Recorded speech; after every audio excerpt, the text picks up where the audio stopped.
Hey there, guys. Just want to talk to you about how much should Christians save for retirement. Now, the Bible's actually silent on retirement. There's no passage that suggests we should hang up our boots and just quit and go walking along the beach, nice as that may sound. We are, as Christians, are called to be wise stewards both in the short term, but also being faithful over the long term. The reality is many of us will be forced into retirement at some point due to old age, ill health, but potentially being made redundant and not being able to do the work that we're used to do.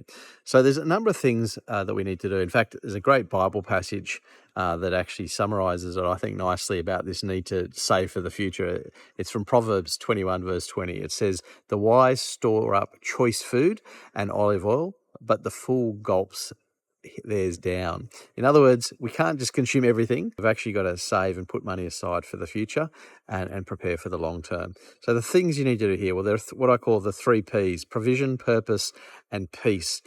So provision is you need to provide for your basic needs. So how much does your retirement cost you? How much do you spend year in, year out to cover your basic needs? So that's the first thing you want to work out.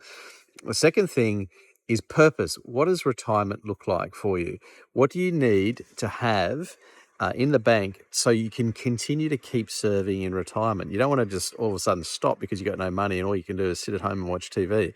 You want to be able to get out there and serve and do things because you have enough. So how much money do you need for provision, for providing for the purposes that God has for you in retirement?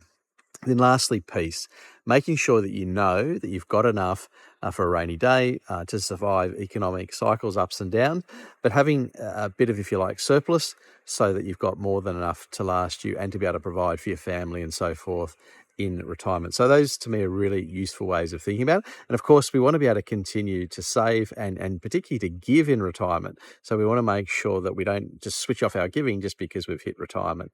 So there you go. There's some great tips on working out how much you should need to retire on. Hope that helps. And for more great information about this kind of thing, retirement planning and so forth, check out wealthwithpurpose.com. God bless. Talk to you soon.